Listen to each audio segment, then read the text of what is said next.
So first, can you please state that all of these are your own personal opinions and you do not speak for your company slash corporation? Yeah, this is whatever recorded of I communicated is my personal opinion, not representing Microsoft. Okay, yes. Can you introduce yourself, your role in your industry, and your area of expertise? Um, so I'm a general manager, and my area of expertise are data and AI product. I'm in the industry of computer software and services. Okay, perfect. And how long have you been in your field?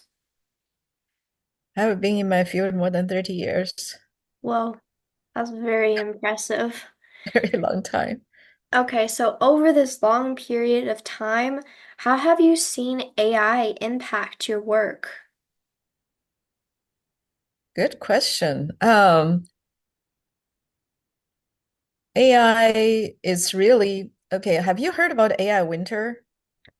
Not yet. No, what is So it? AI is not new. AI is invented, artificial intelligence invented it's coined back in the 50s. Yeah, it's just generative AI is more Um, modern. Depends on what you call generative or general artificial intelligence. So AI is coined back in the 50s, and there were lots of research happening, and mostly the ones actually are working and in the industry being used outside of academia are machine learnings. And even up to there's always been deep learning research happening, but since it's not actually have lots of meaningful breakthrough, so always being a niche research area, deep learning. The neural network, even while I was in school, I had a project using neural network. It was just one of the techniques and being researched, being including lots of students working on it, trying to figure out if there's a real world usage and also if there's practical way of implement the technology. Um, so even up to 5, 6 years ago, 90% of people saying AI, still mostly machine learning. And machine learning means you figure out algorithm to use to let the machine generate programs. And something happened are this code. Have you read the paper called Attention is All You Need? That paper is about 8 years old. Google I've published. heard of it. Yeah. And generally figured out a efficient way to actually create um, deep learning neural network based model and make it what not really adaptive. Basically, you can actually build a model on top of each other, learning from previous models. Oh, And um, if you look at the paper, essentially you can look forward 2, 3 iterations, backward 2, 3 iterations, and continue to evolve, building layers on top. And this created the methodology on it called transformers. very interesting. Yeah. All of these larger models become very successful at transformer architecture models, including GPT. So how has it impacted your line of work over the past, like, So because now this has become easily scalable and suddenly become very adaptable for to build a product. So for past 4 or 5 years, across the literally across the world, um, when there's a successful model like a GPT and tran transformed how we actually building product and suddenly become real. So then this common sense is the AI winter is over. Now it's like hot summer for the past how long is um, because when you have a stable and scalable foundations for AI, generative AI, what we call it, and let's forget about the generative part. Majority of the foundation models are used in application, less about the generative and more about language. There's language representation, understanding, and the generation, right? Because the power of these models and have uh, such capability of understanding and representing our language and make it super powerful because then everyone's starting to build that into their product. Mm-hmm. So essentially, my job in the past 5 years have moved from building foundational and basic database data platform and to try to figure out how we can actually build this advanced AI into the product itself. And because in order to do that, we spend lots of time with our customers trying to figure out what is useful, right? Not just cool demos, and how to actually build a product customer can use easily in their system to help their business. That could be healthcare, could be retail, right? Could you see the stores, right? How we actually stack and place product on the shelves. Uh, Lots of these things can be more personalized. The most popular use case literally is personalization. Mm, that's very interesting. They changed everything. Yeah. So you said that we should disregard the generative part for now, but this project mostly focuses on generative AI. So Yeah. can you define what generative AI means to you and in your line of work? So we do lots of generative AI. So there's a generative AI and general artificial intelligence, two different things, right? You Mm-hmm. t you're talking about use AI to generate something. That's what generative AI is really. And you can either write your own program to generate something, everyday applications generating something. Now it says, okay, we let this AI model go generate another code and generate some sort of answers, output for us without human programmers actually dictating and programming it, right? That's what the generative AI basically what people are saying. So you can have extractive generalization, generative, what's the word? Somehow that English doesn't sound right. Can be extractive, can be abstractive. That's essentially two big category, right? Mm-hmm. Extractive is means it will generate very precise extractions Mm-hmm. from whatever being received, right? Yes. The generative abstract ones will be creative, actually rewriting things, redrawing things, what have you, right? If you use a GPT have for all the large models have a parameter of temperature. You can turn temperature up or temperature down. Temperature down to 0 means it will not be creative. It will be very precise. Oh, Temperature up to 90%, that's where hallucinations happen. It's starting to actually doing abstract generative output based on what is the model is capable of summarizing and creating context for you. I've never heard of that. That's so Maybe I'm cool. going to give you too technical answer. And No, the technical answers are good. yeah, the challenge with abstractive generation is hallucination, right? Because of that, um, it actually looks very fluent, can generate a very fluent English. And for images, you probably can, the deep fake, they're doing really good job, generate a very good image.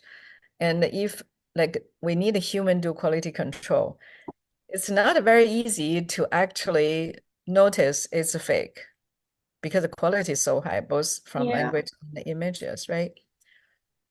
And that's why there's lots of research happening, trying to figure out how to actually guard. It's called instruct.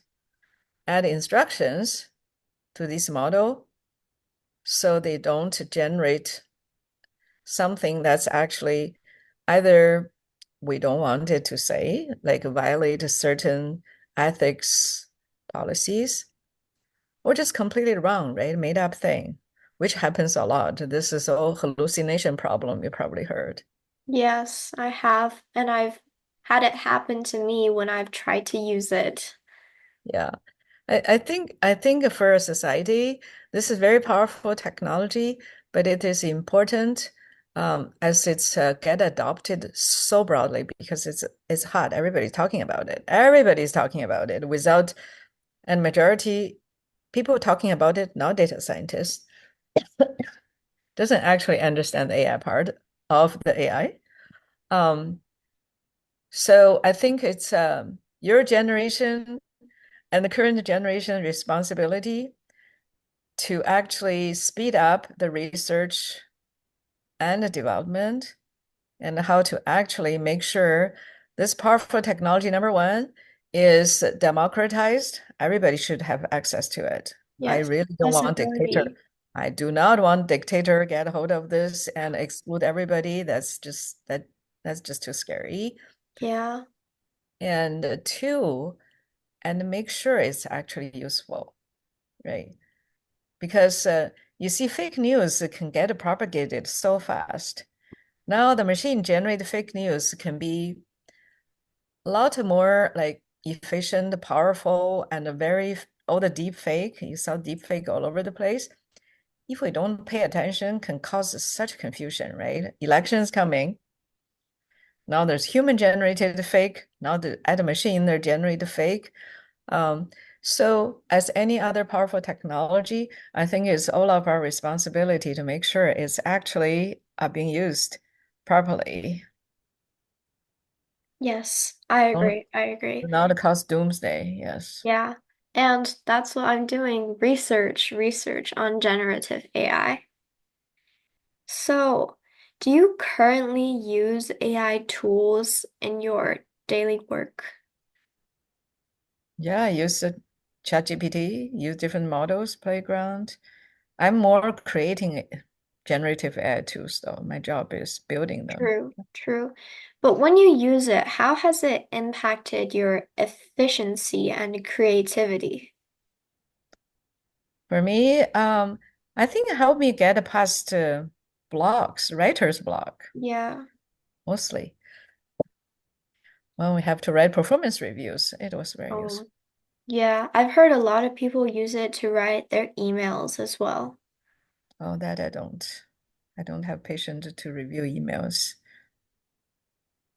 because you don't want, the last thing you want is have generative AI tool to write an email on your behalf. I will not put my name on it. Oh, why not? Why would I trust somebody write my email? Oh, If I don't trust somebody write my email, why would I want a machine write my email?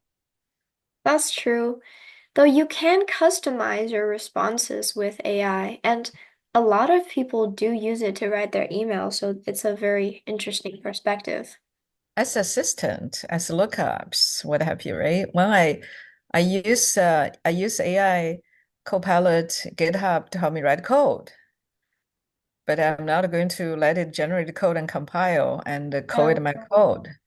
So yeah, I think that's why Microsoft even called Copilot, right? No, I need to be the pilot. I don't want without a pilot, there is no Copilot, essentially. that's an interesting point. That's interesting.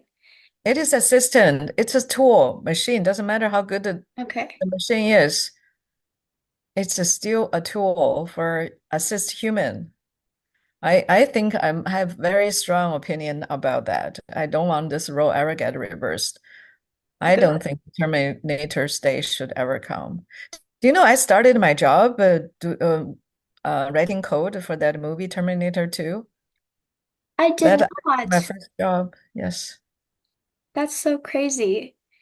Come Okay, a full circle. Full circle. full circle. Science fiction. I think if we do everything right, that should never happen. Hopefully not. Fingers crossed. But do It's you all, think using AI does enhance your work? yeah. If you can like, I don't know if you watch developers, right? Normally every developer have like 50 tabs open. You have to go all over the place searching for something, right? Mhm. For example, everybody uses Stack Overflow, different website, product documents, different SDK reference, everything in order to write a line of code, make sure it's efficient, how to do things, all that, right? Mhm. With Copilot, you don't have to do any of that all in one place. But it does have a problem because if you correct it enough times, the Copilot think that's what you want. It will keep giving you the same answer. Oh, that's Yeah, interesting. right. Yeah, yes. It's so so you need to keep it new and fresh. Otherwise, we'll stop searching, think it's already have your answer. Yeah. I will look into that. That's very interesting. There's a lot of very, very interesting quirks, but it's very powerful, very, very convenient because I give you an example for in order for you to connect for traditional database, you need to write a connection string. And in order for you to connect to a database, to send a query to it, you need to set context, you need to include libraries, create a connection string, pass the right thing to it, open a connection before you can execute a query. True. And generally depends on which driver you use, could be half page worth of code.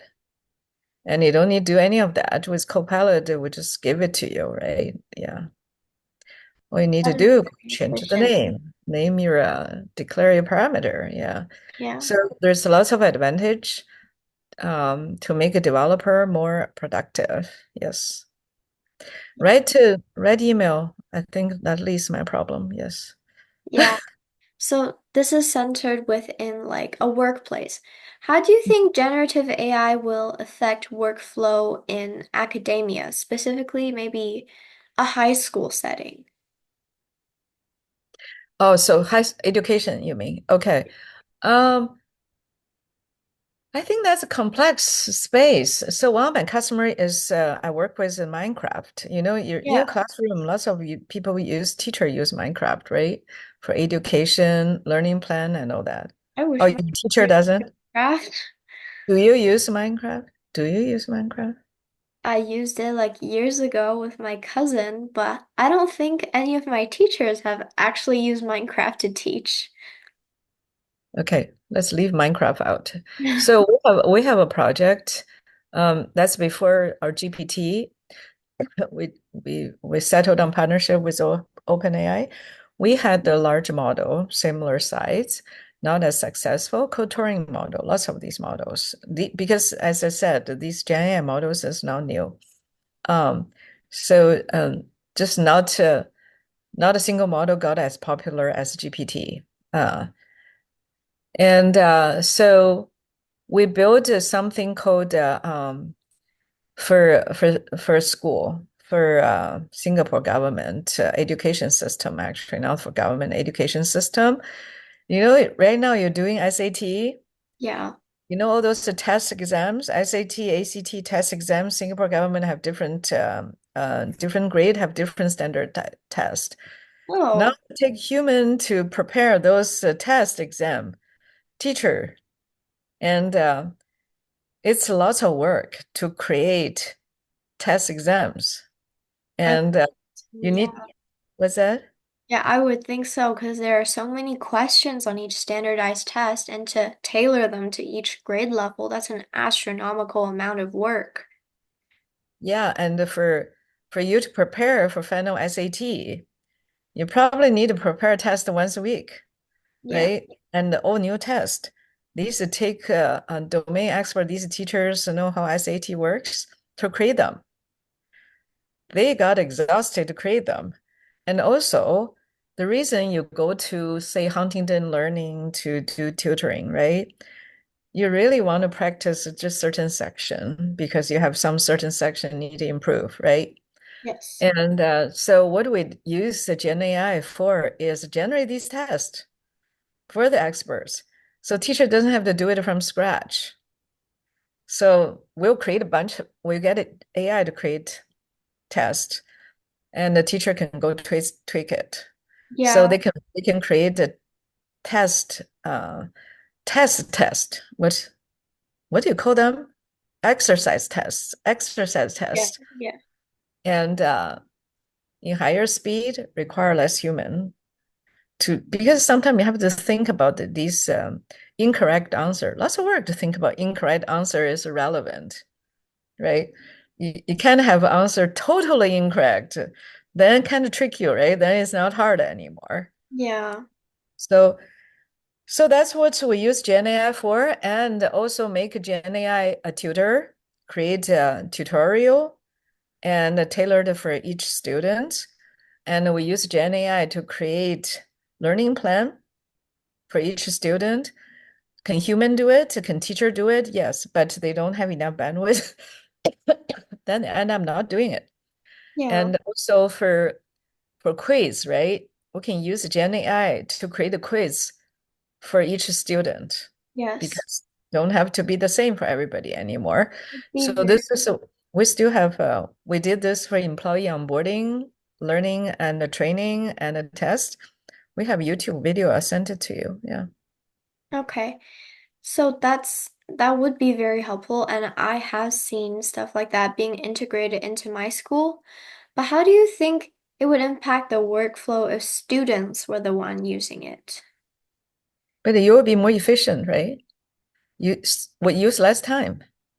Use You will less. actually, if you have a personal tutor your entire school time, right? Mhm. For every grade. Yeah. Could it be counterproductive to use AI in schools? Give me example. What is counterproductive use case you're thinking of? Like instead of enhancing your work, a lot of research suggested that if you use it at an age where your mental skills aren't fully developed, it could decrease your own critical thinking skills. Oh, create basically mental laziness. Yeah, Yeah, basically. that's that's actually I don't think you can blame the tool, right? If you let if you let a 5 years old drive, it's No. just like you can't let 5 years old drive. I think that's a teacher and family, everybody's responsibility. And you can't just hand over something so powerful. And that's why I went to Minecraft, right? Minecraft have a way to actually scale things down. It's not like here is ChatGPT go crazy. Rather, and it's a lot more structured and uh, for a purpose. So even for our lots of customer, they don't just use ChatGPT. They use ChatGPT to generate other things. By itself, may not generate the model, but it can help you create something like a specific application. And for kids, it's the personalization part, right? Yeah, Don't let 5 years old drive, same thing. Don't let kids take ChatGPT go crazy. Yeah, that is a very good point. Okay, right. steering away from a school setting and back into a professional setting. In your opinion, how could generative AI be utilized to optimize the way people work? So we basically all the things we talked about right Yeah. now, like help help you write email faster. I Mhm. personally don't do that because I think it's too slow, slower than me. Um, but it definitely help me write code faster Mhm. because I don't have to go search all over the place.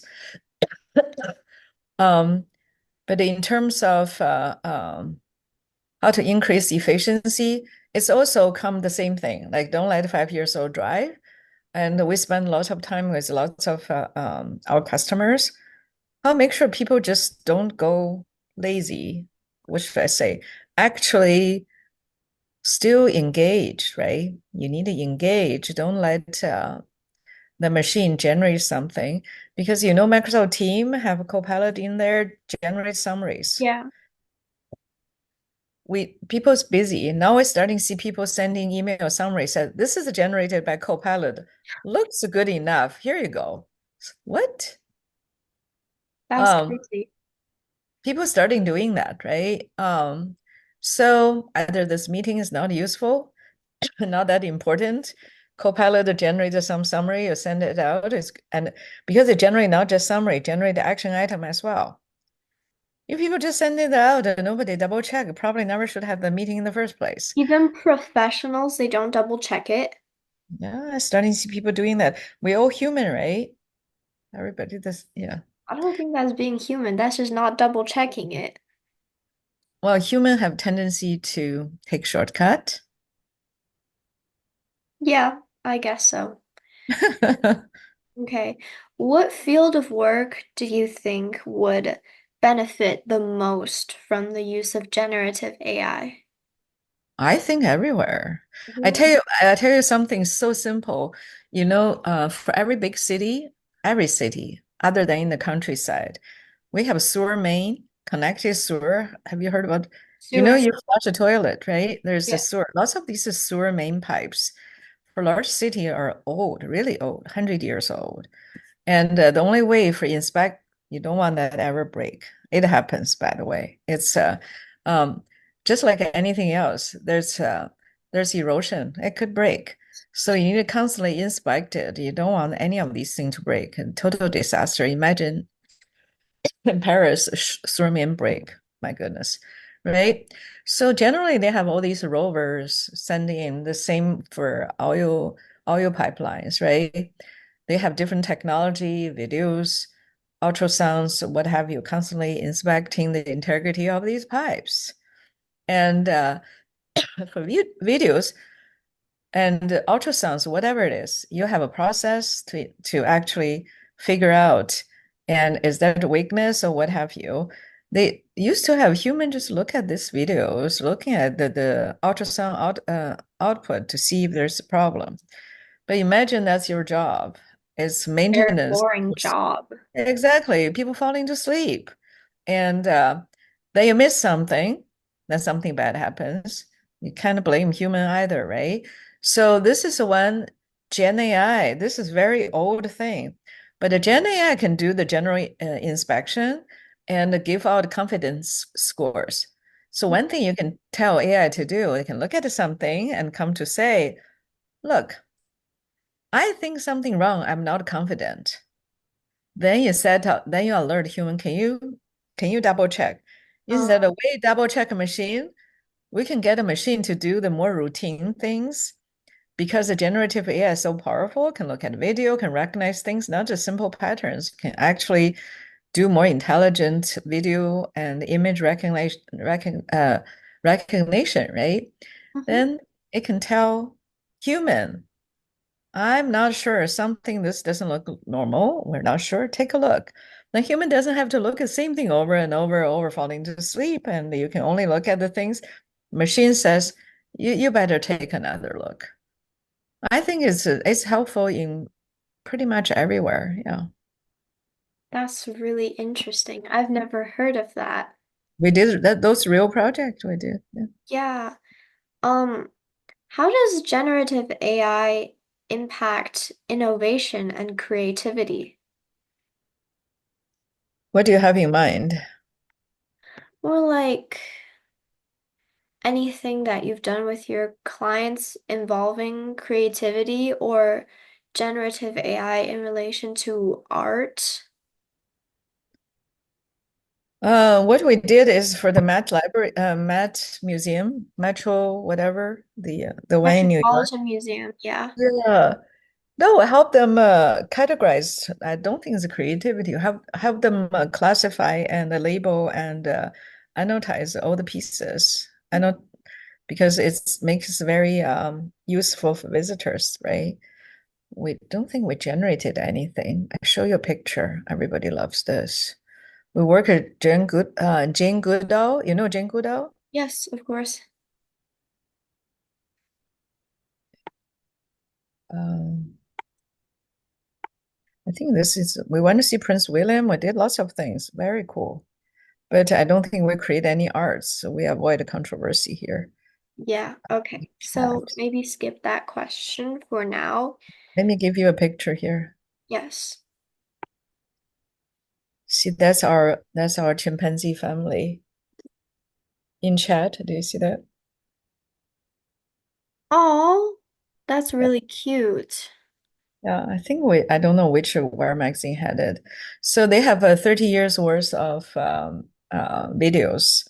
Follow the chimps from their baby, the grown up, they have family, they have more baby, and the entire thing Hmm. for research. They're very close to human. Very close, Did yeah. that all with AI. Yeah. And the indexed people can search. All of these chimps have names. They're cute. They have cute names, Fifi and Gigi or something, because they're which African country they're in? Zambia, Kenya. I don't know. They're somewhere there. But yeah. Yeah, it was awesome projects. Yeah. Um, do you have do you have concerns that like generative AI might undermine the development of critical thinking skills in employees or students? Well, that's the maturity I think human need to continue to develop, right? If we all become this intellectually lazy, that's bad. I don't think we can blame technology. Don't blame technology, it's full human autonomy. Okay. Um, are there any specific skills you think that might be weakened because of our reliance on technological tools, specifically AI? I think lots of things. It's if you look at all the history of technology um, evolving today, how many people know how to go just build a bridge? Oh no, actually, Gen AI maybe will help us. I think um, I think if the technology used properly, I don't think it will weaken or enhance our skills, capabilities, and efficiency. Because these days, like before the web, right? When you figure out how to change a tire, I need to rely on the car manufacturer's um, the instructions to figure out how to change tire. Now I don't even need any of the menu. Everything you can search internet, you have it. There's YouTube video. And now that volume is too high. Now I have Gen AI, ChatGPT summarize those to tell us. Just hope it's correctly. Then I can easily change a tire. Yeah. Yeah, I just need my phone. That's all. My phone has battery. Then I know how to do it. Yeah. you can basically learn anything online. Yeah, Um, lots of basic skills you don't even need to learn anymore. It's like just in time, right? Tell you yeah, exactly how to do something. Yeah. yeah. How do you think AI generated content should be credited or assessed in professional settings? Like, this is more on intellectual property rights. Yeah. Don't know. I think that's very tricky space. I think there's a mixed opinion on that everywhere. Um, if you ask me, so if I had a lot of patterns, right? Because Yeah. part of my work, there's invention, but a certain invention called a virtual invention applied technology in very unique way, which is fundamental. That's also could be patented. And if I extend this to copyrights, there's people write something. It's based on what they read before, what Yeah. they heard before. Yes. Where do you draw the line? So if AI did such a thing, where do you draw the line? I think that's why the debate just keep happening, right? Yeah, we have our own database, but when AI pulls from different databases, it's more of like a gray area. Yeah. So just say because there's a few book published by ChatGPT, you saw those books, right? I even bought one. I think they sold for $30 or something Amazon, right? And who says they're not allowed to publish a book? A human got ChatGPT, did that, publish, they're selling $30 a copy. Um, I don't know. I'm not expert, but I think there's no clear right or Okay. wrong. Yeah. Oh, we only have 2 minutes left in the meeting. I will send you a different Zoom link because we have a few more questions to go through. Okay. Okay.